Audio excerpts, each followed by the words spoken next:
us, and I think we are up. We're live. Connor, thanks for being here. It's a pleasure to talk to you. How you doing tonight? Thanks for having me. Yes, sir. So I guess to get everyone kind of familiarized with yourself and just to get the conversation going, I know that you're an author, you're a public speaker. You started an institute. You're a TV show producer. You have your own podcast. I mean, what was the motivation? Where did it all come from? And how did we get from A to point B? Maybe that's where we should start at. Well, sure. So thanks for having me. My name's Connor, and I am a full-time freedom fighter. What that means for me is I'm constantly trying to change hearts, minds, and laws to create a freer world.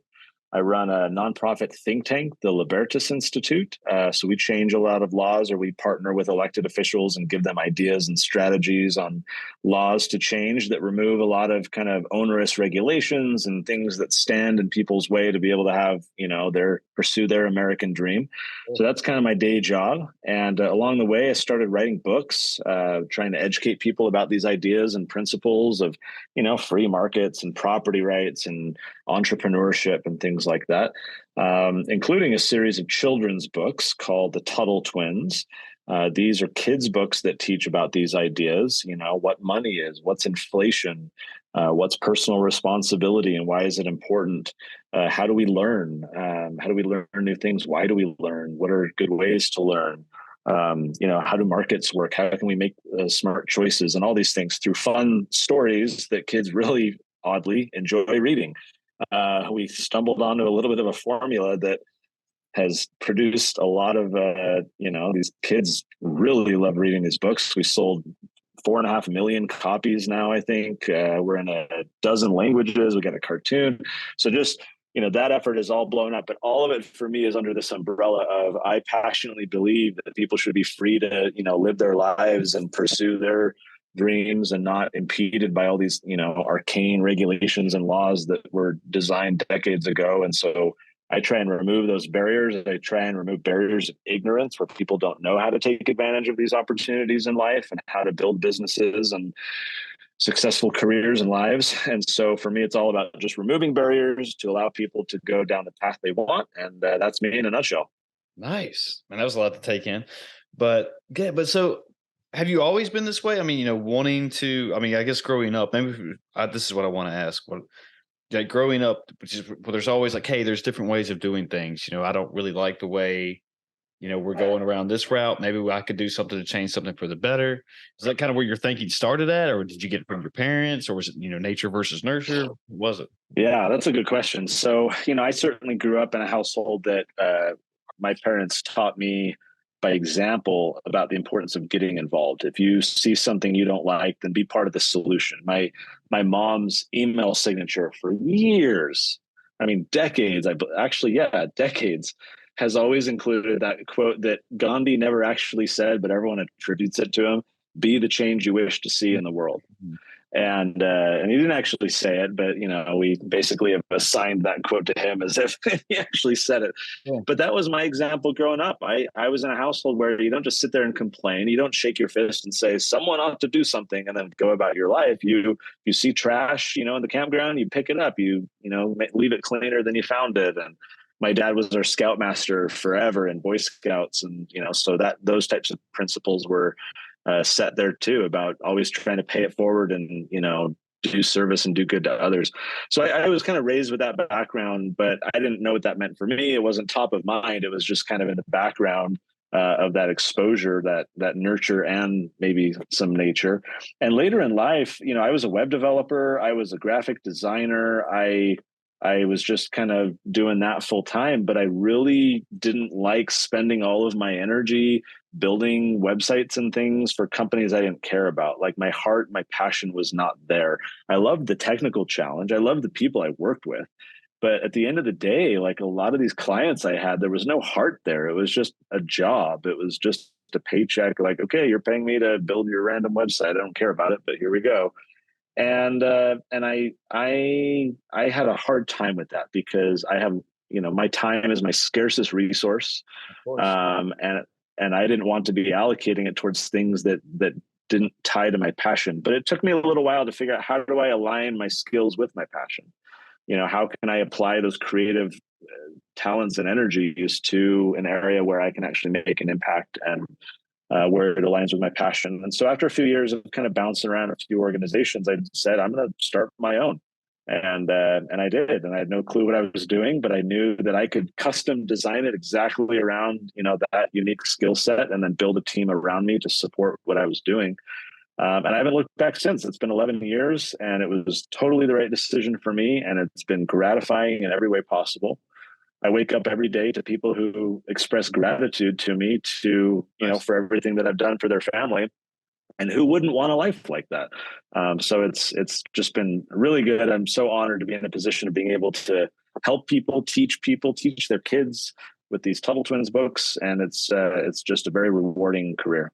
I like that. I like that, Connor. But so going back though, those kind of morals and values and those teachings that your parents enlisted on you at a young age. I mean, do you think that's maybe an issue with the modern world and education today? I mean, I know you said you wrote the Tuttle Twins books, and you have, I think, 30 others or 36 other books, and that there's certain not being enriched or ingrained on students in the education system in the modern world. That is a big and important question. So let me answer it with a story. Okay. Recently, there was a group called the National Commission on Excellence in Education. A group of stakeholders and interested people in education. And they got together and they spent 18 months going across the country here in America. And they were trying to answer this question, what is the status of schools today? How are we doing in educating the youth? National Commission on Excellence in Education. And after 18 months of all these public meetings and site visits and research and everything else, they produced a report called A Nation at Risk. And in the report, among other things, they said this quote. They said that the foundations of America are being threatened by a rising tide of mediocrity. And that if a foreign power had attempted to impose on America the very mediocre educational performance and standards that now exists, we might have viewed it as an act of war. But as it stands, we've allowed it to happen to ourselves. Wow. So powerful, but I misled you, because this group wasn't actually recent. They didn't recently do this study or issue this report. That was in 1983. Wow, almost 30 years. So 40 years ago, this group got together under the Reagan administration to survey, at the time, the education landscape. And back then, I was born in 81. So in 83, they got together and they reviewed things, and they said that there was a rising tide of mediocrity threatening America's very foundations. So the question I ask when I share this with audiences, or I'll ask you, let's just get your opinion, Chris. Do you think in the past 40 years, the educational outcomes in America have improved or declined since 40 years ago? I think for sure they've declined, and that's just based on my experiences and what other experiences have went through. Then also now that in the past 40 years that there's other situations that I've been reading about where schools are actually lowering down the grade scale system. So a C is literally like a 60 now, rather than where when I was going to school it was like a 70 or something like that, right? So and on to your point, and I was listening, and I don't know how you feel about Dr. Phil, but he was talking on a podcast about how if you rank America in, everyone likes to think we're the top of every subject wise, school, or not school, math, science, and I guess it was reading, but we're 18th, 19th, and 30th in those three subjects right there. So to your question, we're definitely declined in those last 40 years. And I agree. I mean, I think in some aspects there's maybe some improvement in various small little categories here and there, but overall I think things have declined. In fact, I'm working on a book right now called Mediocrity: 40 Ways that Government Schools Are Failing Our Kids. So it'll be published on the day 40 years after that report was issued. Nice. And in every chapter, we're tackling a different way that the government schools are totally failing kids. So that's the answer to your question. Is I think schools, and I know many amazing teachers. I know people who sign up because they just want to help kids, and they pour their heart and soul into it, and they're not paid as much as they should be because the administrative bloat on top is just crazy, and all the pensions and everything else. And so despite the good intentions of the good teachers who are in the system, I think the system itself is so poorly designed. I think it's chewing up and spitting out these kids after getting them to memorize all this crap that doesn't mean anything to them. And so they pump and dump it, right? They pump their heads before the test and then they dump it all because it has no personal relevance. They don't. I was the kid that would raise my hand. Why do we need to learn this? Put your hand down. It'll be on the test. Yeah. Right. Like, and when that's the message over and over and over again, I'll tell you this, I cheated. I suddenly became to realize, that my parents wanted me to get A's and the system said I had to get A's and I was lazy, and I didn't want to have to study all this crap that I didn't care about. And so I started cheating. I optimized for the result. The result was not learning. It was not character development. It was not curiosity, right? It was performance on a test. Of course. And so I optimized for that and I, excelled in many ways. Did I learn much? No, but so to me, yes, I think that's one of the biggest problems for our country is what they recognized 40 years ago, this rising tide of mediocrity that I think that tide has gone up, meaning that more of us are submerged underneath that tide of mediocrity now. And I don't see it getting better anytime soon unless more families keep pulling their kids out of the system, homeschooling, private school, micro school, pandemic pods, learning pods, whatever you want to call them. There's a burgeoning movement of education alternatives. And I think if that movement can continue to grow and thrive and create some competition for the government schools, because they've enjoyed a monopoly for a long time, I think that is a silver lining in a big dark cloud. And so I'm hopeful that post-COVID, as so many families are like, oh, there's all these problems and where are some solutions? I'm a little hopeful that we're going to see some improvements. But overall, I think we got a lot of work to do because the system is just so flawed. Is that just because, while you were talking, I was thinking about how actually high school and elementary was for me. And it was basically the exact same thing. It was all just performance based. Like nobody really cared if you knew the material or not. It was just, there was exceptions. There's anomalies to everything, of course, but there was just like, hey, you got your A, we're good to go. And it was SOLs that we always had to take, but everybody had to pass the SOLs. I think it's what it calls. And I'm in Virginia, so I don't know what it's like. Are you in Utah? I am. Yeah, and I don't know exactly what the education system is like right there. But do you just think it's a for government schools, like you said, like just a money thing? Like who cares that these kids actually know anything? It's just about performance scores, and that if the whole high school passes all their SOLs, may or may not get more grant money, so to speak. So who cares how they learn it as long as they get a good passing score? I love this question. And the reason why I love it is because so few people ask it. This example came in my head the other day when I was working on this mediocrity book. I'm like, imagine if you're in a submarine and you're new to that submarine, you're not really familiar with its internal mechanics, which are many. They're all interweaving, pipes and valves and things like that. And you see some steam coming out of one of these pipes and it sounds and looks really scary. And you're worried because like we're way underwater. And is that a good or a bad thing? And there's, puddles everywhere. And this valve over here is making a bunch of squeaky noise. Are you going to sink and die? If we don't know the system design, if we don't know the schematics, that's a big problem. We can't take appropriate action. We can't have internal peace and comfort if we don't understand the design of the system. Yeah. I think the biggest problem today is that the government schools, where you ask this question about like, why are these things happening in the schools? What are the incentives? What are the problems? It's that so few people understand the schematics of government schools. If we want to understand why government schools are operating the way that they are today, we have to understand we have to look at the blueprints. Why were they set up this way? Who set them up? What was their purpose? Why did they structure things the way that they did? And when you go look at who those architects were and what their blueprints were, these were collectivists. They were utopian socialists. They were people who wanted to homogenize diverse people like Horace Mann. Horace Mann saw back in the 1800s, he was the founder of the Common School movement.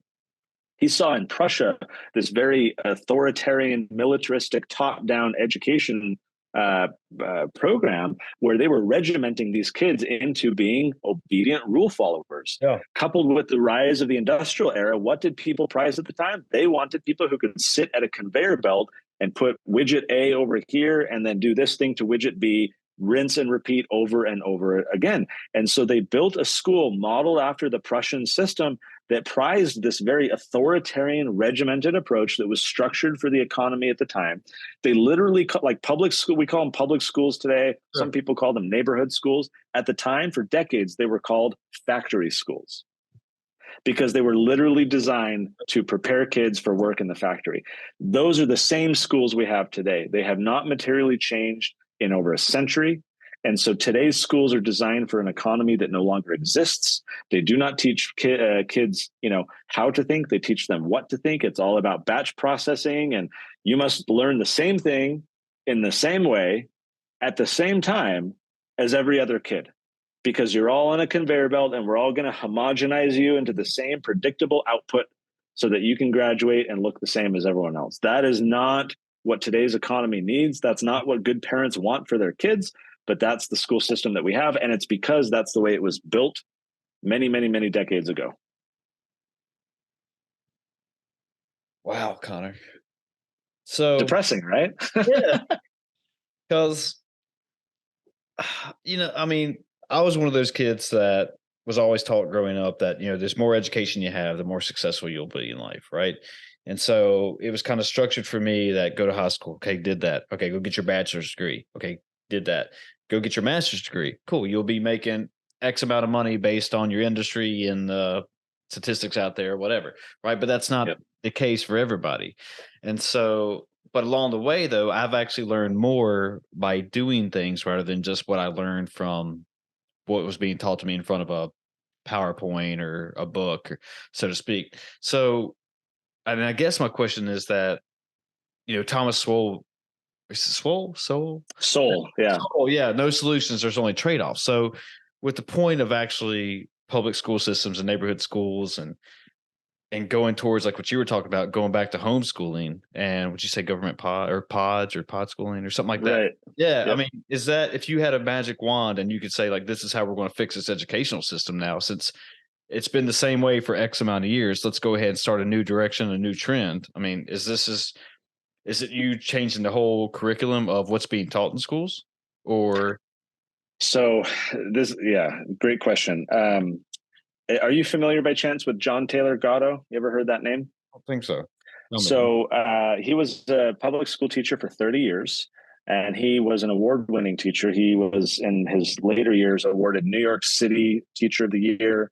The year after that, he won New York State Teacher of the Year. He was a very innovative teacher, trying to really, really help kids do creative things in the classroom to actually help them.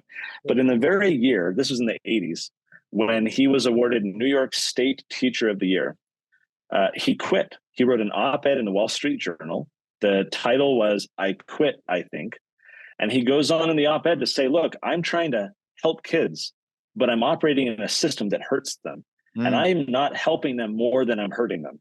So if anyone knows of a job where I can help kids without hurting them, please let me know. He quits, and he goes on to write some books and goes on a public speaking profession. I mentioned his story, John Taylor Gatto, Gatto, because he wrote a great book called Dumbing Us Down. Okay. The subtitle is Hidden Curriculum of Compulsory Education, Dumbing Us Down, John Taylor Gatto. And that book is what I read when I was newly engaged and I had struggled through school. And I'm reading this book. I'm like, this is exactly what was going wrong for me. This is why the structure, even things like he talks about class periods, the fact that it's 50 minutes or 55 minutes and then a bell rings and you move on. Just that mere fact alone creates harm to kids because you're minimizing deep learning. You're preventing them from gaining any depth. You keep them at a superficial level across a variety of subjects. They don't have time to go deep. And you might say, well, they can do that at home or they can do that on the weekend or during summer.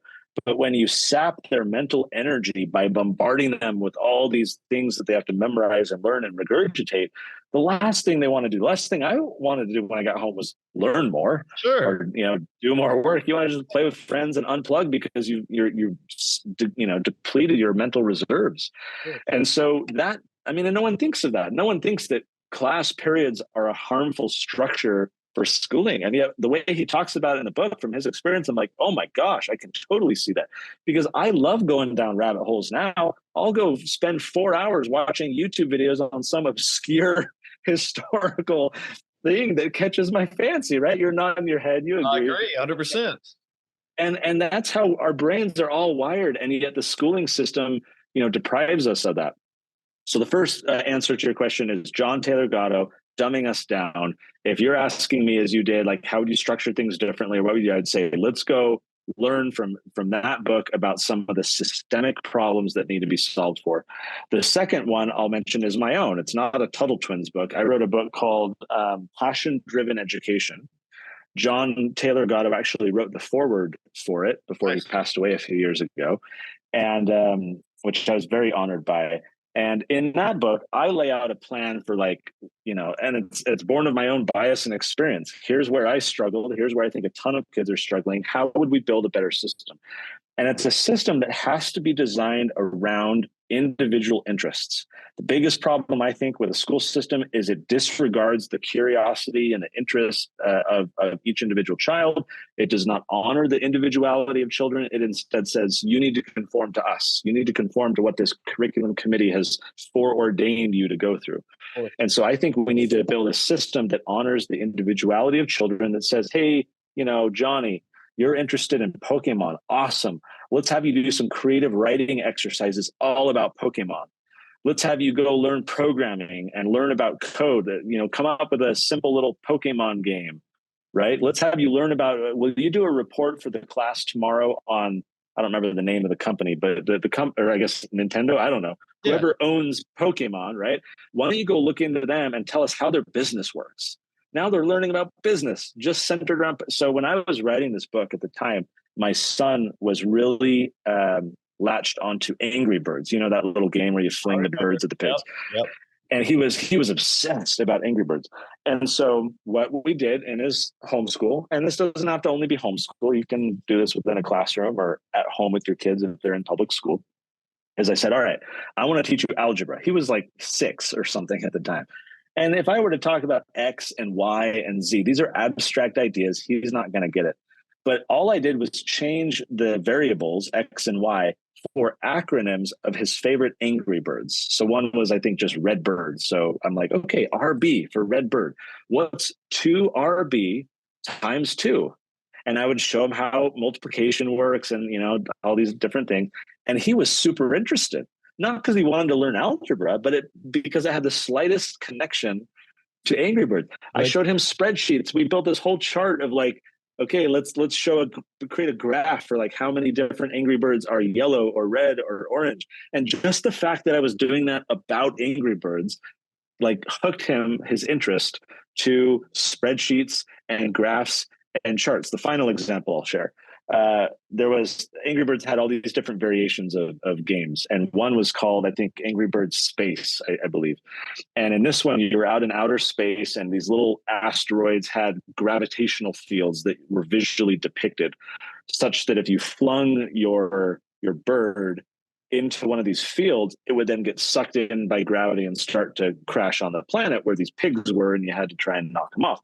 So I'm explaining to my kid gravity, space, astronomy, force, mass, acceleration, all these physics principles that helped him better understand a game that he was already interested in. So if I were to build a system, it would have to honor the individual interests, preferences, passions of kids, and allow them the creativity, the flexibility to learn about things based around what interests them, because then they retain the knowledge, they apply the knowledge, they're super interested in just acquiring more knowledge about whatever they're curious about. I've seen it in my own life. I've seen it in my kids. I've now seen it in thousands of kids as I've taught this model across the country, that when we honor the individuality of the child, education is no longer drudgery. It's not homework. It's not boring. It is innately interesting because we're giving kids the freedom and flexibility to go learn about what they're already curious about.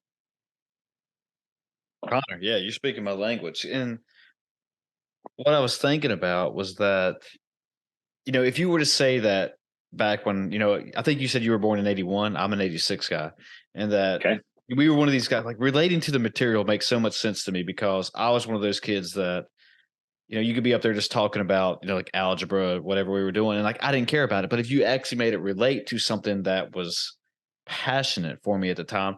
I would go about it all day. It's like you said, going down a rabbit hole on YouTube videos, learning about history or something. When I find something I truly enjoy, I'll sit all day for hours and do the same thing, research everything, Google, YouTube, whatever, reach out to people. And it's fun for me. And I feel like it's learning, but you really feel like you're not learning. You're just enjoying the process, the habit, whatever you want to Yeah. call it. But but if you were to say that, hey, I would like video games, right? Or back in the day, oh, it's gonna get you nowhere, right? Right. You're wasting your time, right?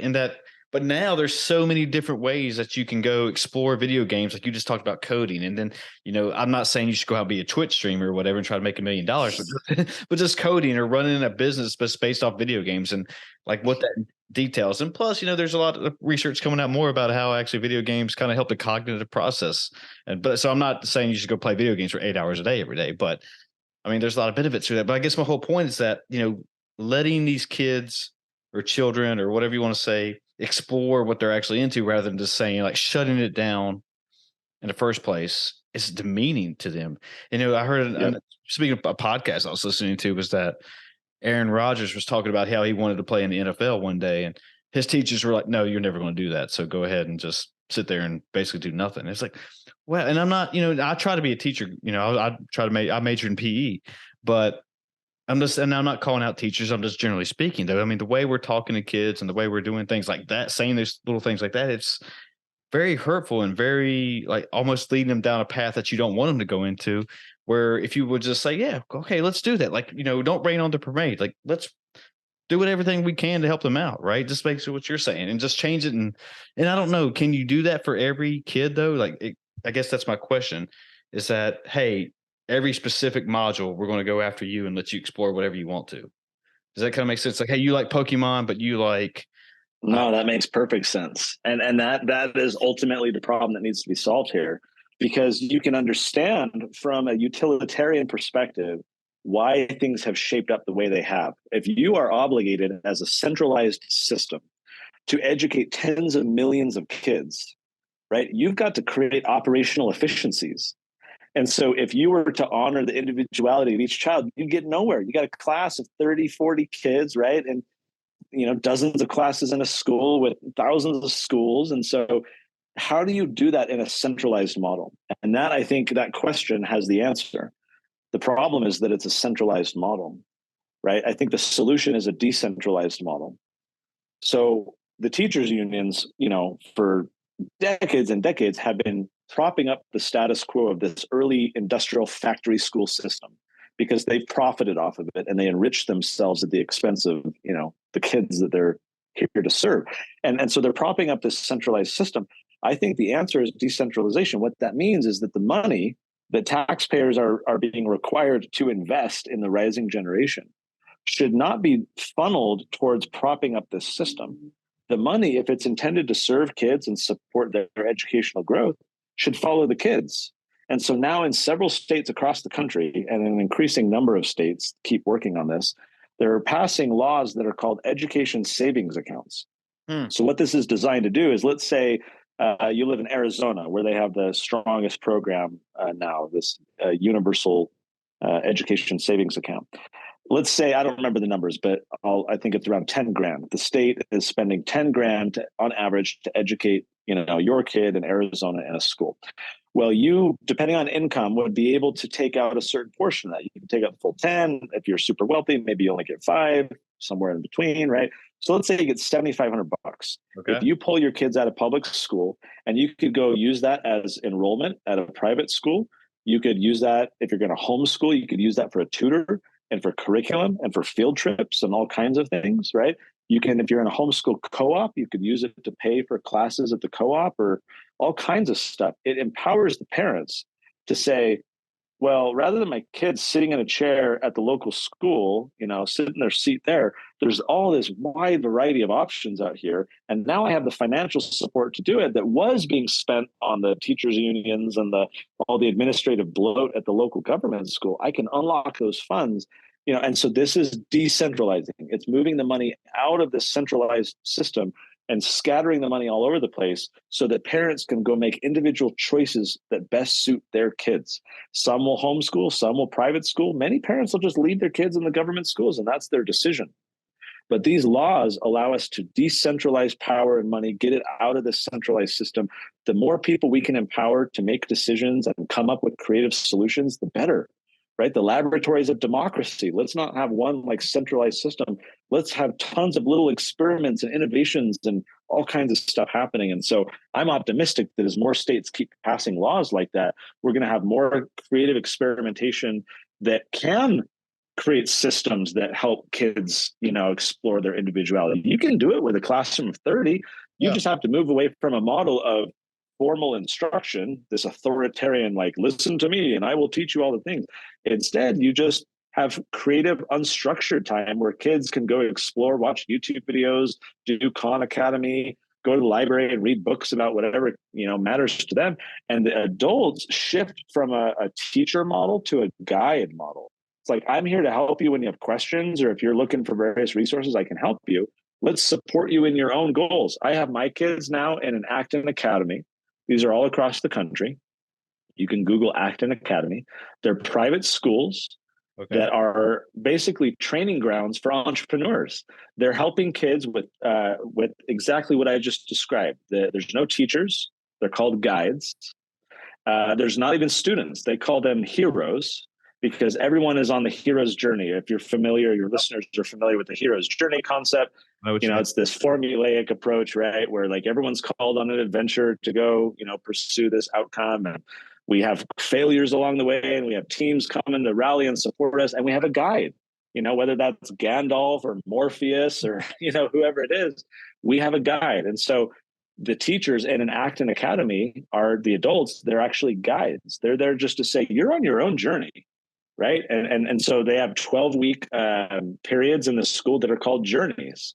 So parents and guides and the hero get together at the beginning of the 12-week journey, and they say, what's the destination? What are you trying to accomplish? What are you trying to work on? What skills are you trying to acquire? What are you curious about? And let's support you during this 12-week process by focusing on things that will develop you towards those goals. It is totally different than what you get in government schools. It is not at all this top-down approach of, I am going to teach you everything you need to know, so take notes as I write on the chalkboard. Instead, it sets kids free to go learn in a variety of different places, find information from the internet or wherever, and the guides are just there to support them in that journey. So there's different models like that out there. But I think the more that we can decentralize the money and empower families to pursue these alternatives, we're going to have people solving this exact problem and building ways that actually support kids with education services that honor their individuality. And I'm very excited for that future. Yeah, I agree with you, Connor, but I guess I want to play devil's advocate a little bit. But do you think that, using these guides and and I'm not calling out people or anything, but I think a lot of the population is very gullible when, basically they read Twitter, they read, Facebook posts, and all of a sudden they believe whatever's being said rather than going doing their own homework and deciding, making up their own opinion about what's going on. So when they reinforce their ideas and morals and values or whatever you want to say towards their children and say, hey, I'm going to homeschool my child and I'm going to teach them this just because I've read it off, Twitter, Facebook, or whatever. Right there is like, should be a standard, should be set up to say that, well, you need to have some type of curriculum based on certain books, certain actual websites that we know that have been, actually publicly proofread, not proofread. What's the word about like peer reviewed? There you go, peer reviewed. Yeah, something like that. Just because, if somebody reads on Facebook that, hey, there's a teacup that orbits the moon, and I'm going to go ahead and share that with my children and let them know that's how it is. But yeah, I guess that's my. Yeah, no, that's a good question. So I think of the word indoctrination. We see this as a negative term, and rightly so, because in most contexts, indoctrination is like forcing information into a blank slate mind that doesn't know any better, and you're just teaching them this unquestioning supposed truth. that often is false, right? So that's kind of the evil version of indoctrination. But the word itself simply means to teach doctrine. If you're indoctrinating a child, you're just teaching the doctrine. You're teaching children ostensibly true principles, true doctrine. So ultimately, the question is, who is the arbiter of truth? Because let's run with your devil's advocate question for a minute. Let's say society is concerned about, if these people and there are many people who advocate this. There was a Harvard professor 2 years ago, that proposed banning homeschooling and requiring parents to get a permit to homeschool their own kids out of this exact concern. She was worried that these backwater hillbilly conspiracy believing, Americans were going to indoctrinate their kids into this warped view. And as a result, we need to require permits, and you have to get a license, and you have to, only with our permission can you educate your own. So there are definitely people out there who believe this. What you just advanced as a devil's advocate question is not a crazy one, because there are people who advocate this. Sure. The issue is, who is the arbiter of truth, right? Because we just got through COVID, when I can't tell you how many supposedly peer-reviewed experts that were all agreeing with one another, that were, in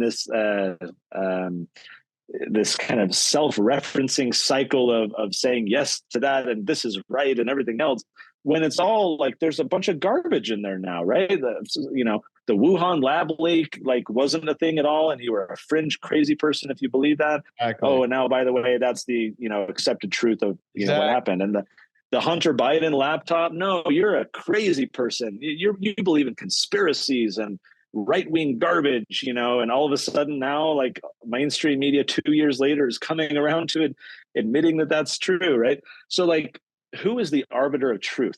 We can't, some group of people, 98% of scientists agree that climate change is caused by humans. I'm okay, that's nice that you all agree, but scientists all used to, doctors used to all believe that smoking was good for you. Sure. Experts are often wrong.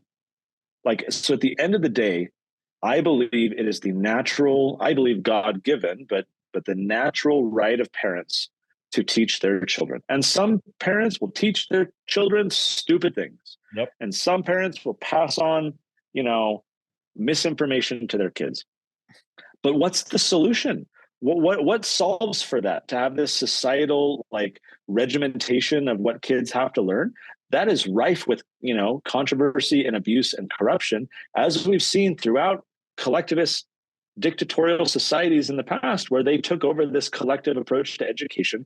They threw parental rights out the window, and they began indoctrinating kids in the evil sense of the word, right? To believe in their, Marxist, socialist worldviews and glorifying government and all the rest. So I don't think there's any solution. I don't think we can ever ensure that kids won't learn wrong things.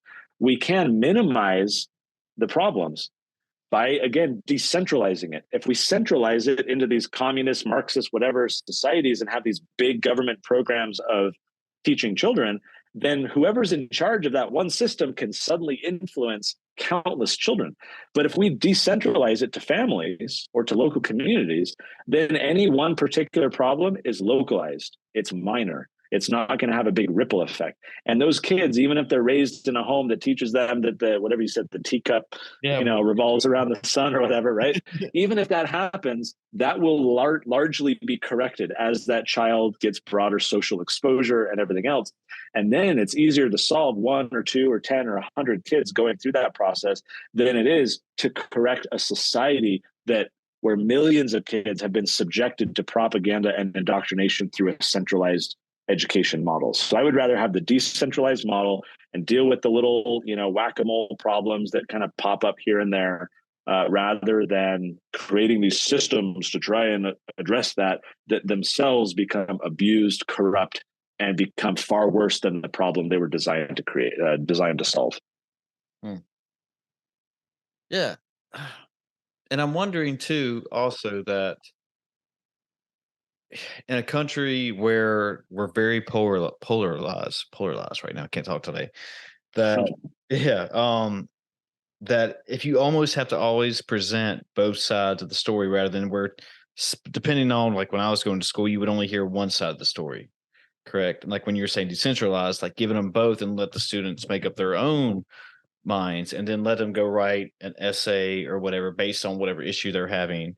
And I guess where I'm getting that because I was sometimes I felt like in school when I was going through I was a public school, that there were some ideas that I came up with or wrote a paper with that was like not right because it didn't conform with the teacher's, I guess, her thinking, I guess is a good way to put it. But there's one paper in particular that I can remember in my senior year. There was a book called, or not a book, or an essay called A Modest Proposal by Jonathan Swift. I don't know if you ever heard of it, but it was basically, he was talking about, for those who don't know, talking about, I think if it was England, I can't remember, but they were basically in hard off, and that he proposed that eating babies would be help the economy, and he went all yeah, and we had to write a whole critique paper on it. And he was just, he was talking about basically raising them like how we do farm animals and stuff and shipping off and eating them. So if you came up with a paper like that, it was almost just like, you shouldn't write about stuff like that or talk about stuff like that just because it's not the social norm or whatever. But it was like, well, this guy, Jonathan Swift, he wrote about it back, and I forgot when he wrote about it. So it was almost one of those things that I was critiqued for actually saying that. And I may have lost my point or my train of thought on this, but I was just saying that to show them like, okay, well, let's see what they have to say about this, and not to say that. And I don't think the whole paper was very serious about, hey, we're eating babies just to fix the country's problems, but it was just an idea. Like, I think it was just a form of writing that he did. And somebody that might need to fact check me on that. But I guess that's my next question, is that always, like, in certain schools now, like they only teach one side of the history, like American history, right? Never both sides. You don't get both sides of the story. Does that kind of make sense? This is a big problem. We all know this quote that I'm about to share. Those who don't learn from the past are condemned to repeat it. It's a Exactly. very popular, very, very popular quote, right? The problem with that quote is that we all suck at doing anything about it. We don't teach kids to learn from history. We just don't. We teach kids about history. Literally, it's like we're walking them through the Museum of American History, and we're like, oh, look, they used to use bayonets like that. And look at the cannonballs they used to fire. Here's the uniforms they wore. Okay, kids, time to go to the cafeteria, time to move on with our day, right? Yep. And it's this very passing review of history. You read social studies books talking about like the Constitution, the Revolutionary War, all this kind of stuff.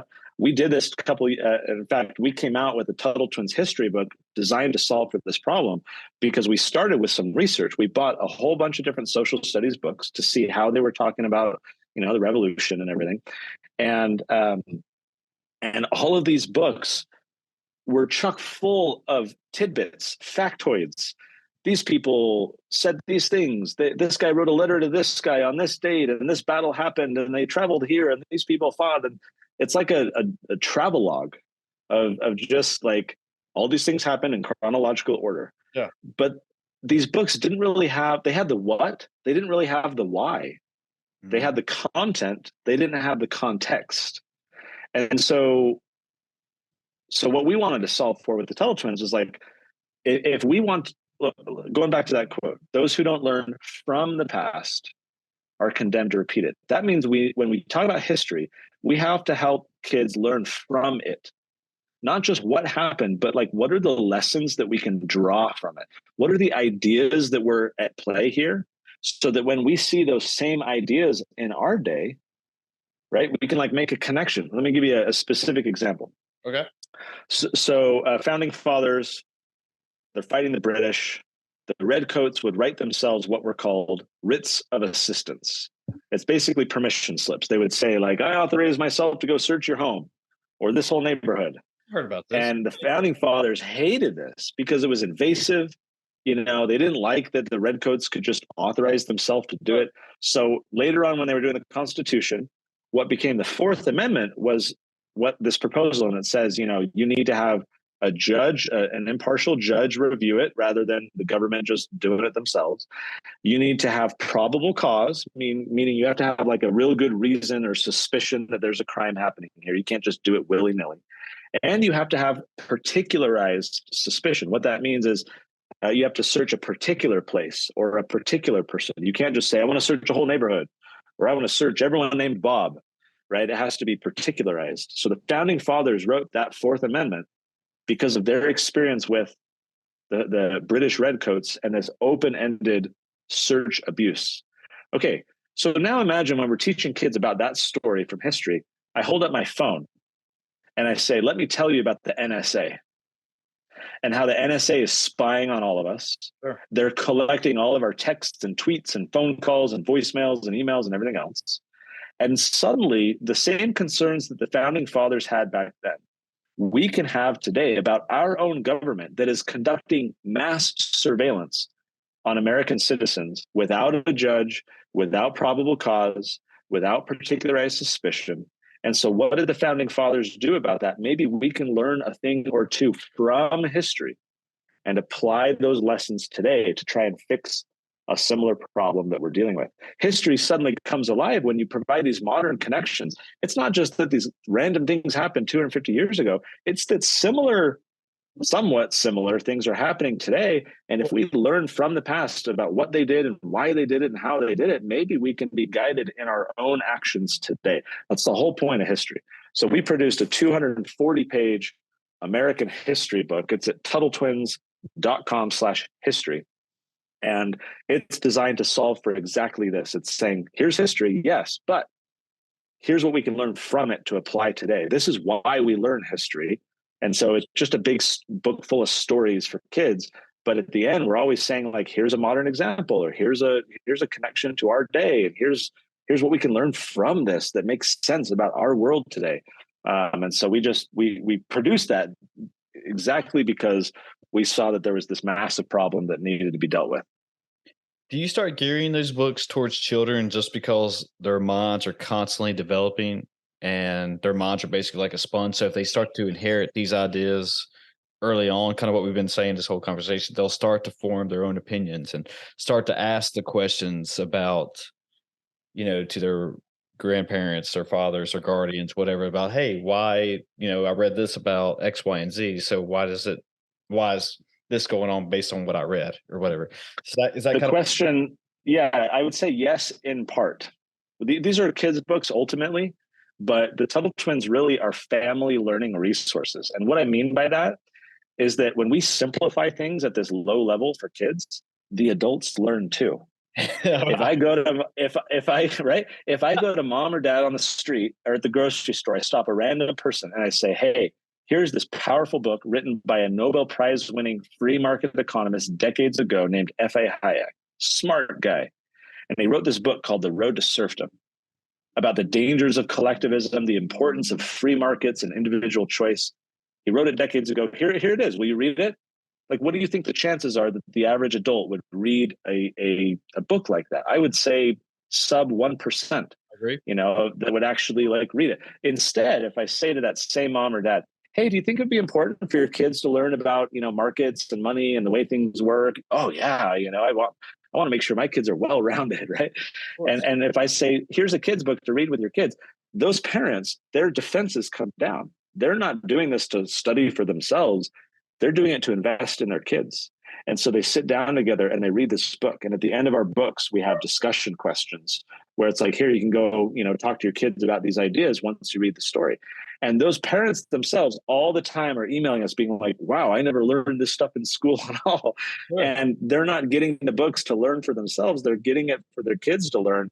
But they're realizing along the way that they're learning a lot as well. And they're having amazing conversations with their family. And so that's ultimately what it's about for us, is creating family conversations, sparking those conversations, realizing that the parents oftentimes never learned these ideas when they were young because the schools didn't teach them these ideas. And so by simplifying it at a level for kids, we can get the parents to invest in their kids, but then get the parents learning as well. And suddenly the whole family is talking about it. That's what we're after.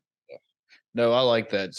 And I know we're getting a little short on time here, but my last thought that is just that, growing up, there were certain conversations and discussions that I knew that I was unable to have at the dinner table just because of knowing that where certain people stood on certain subjects, right? But if you have these books and have where you can start these conversations and even get the conversation going, and this is, well, like we said earlier, the teacup orbiting the moon, like, hey, well, if that's what you believe, well, let's talk about it a little bit, man. Let's see, why do you think that way?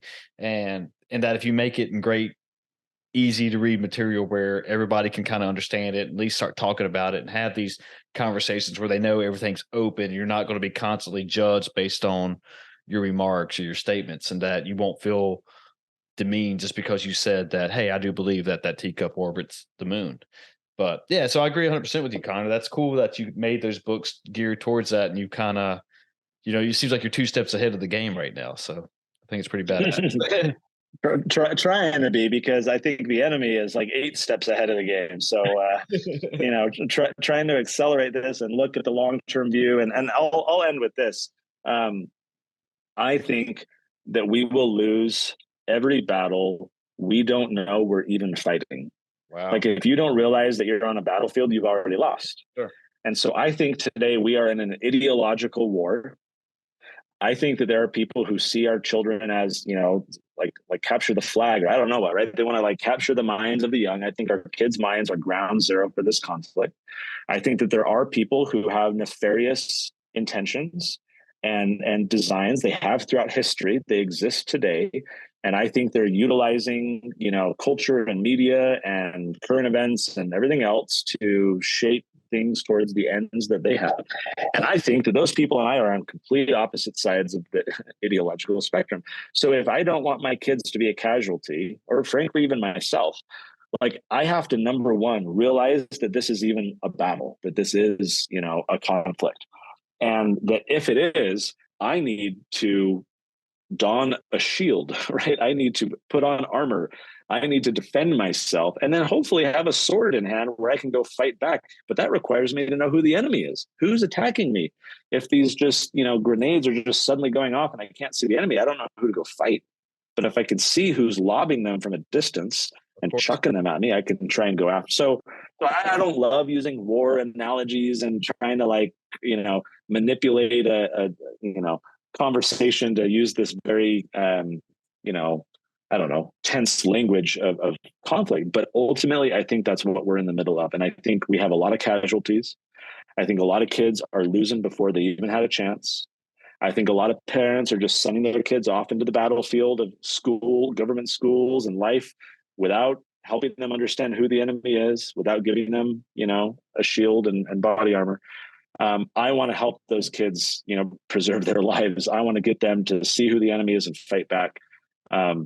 So for families, ultimately, that's what the Tuttle Twins is about, is trying to teach these principles, trying to show who's trying to attack these principles and violate them today, and empower these families to have those conversations that matter about our world. Not fluffy stuff, not sports, not like everything has its place, but like we also got to have conversations about these real world issues in an age appropriate way. That's intimidating to a lot of parents who feel like they don't understand these ideas themselves. So that's what the Tuttle Twins books solve for, is to empower those parents to have these just amazing conversations and kickstart those discussions in the family about ideas that matter. Well, Connor, thanks for being here. Thanks for sitting around talking with me on a Monday night. If you want to plug your podcast, your books, or just anything in general, what you want to plug, feel free to do that right now. So you want people to find you and all that good stuff. Yeah, thank you. So the books are all at TuttleTwins.com. They're on Amazon too, but they're cheaper, and you get bonuses if you go to TuttleTwins.com. And we got the history book. We have books for teenagers as well. We have books for toddlers, even like the ABCs of Liberty. So we got books for all ages. We've got curriculum. We've got a cartoon as well. So if you go to YouTube and search Tuttle Twins, you'll find our cartoon. We just wrapped season 1, so that's been a really big, fun deal. And then our podcast, it's called The Way the World Works. Or if you just search Tuttle Twins in your favorite podcast app, you'll find it. Our episodes are 15 minutes each. They're really designed for like mom and the kids in the car, going to run errands, only got a little chunk of time. We're just planting lots of little seeds. Here's a little tidbit here, just trying to get those conversations going, spark curiosity. And so you can search Tuttle Twins in your favorite podcast app. We're all over social media. We share spicy memes on Instagram. So come check us out. Well, cool. Thanks again, Connor. I enjoyed this conversation. It was great. So. As did I. Thank you, Chris. All right. Bye, everybody. We're out of here.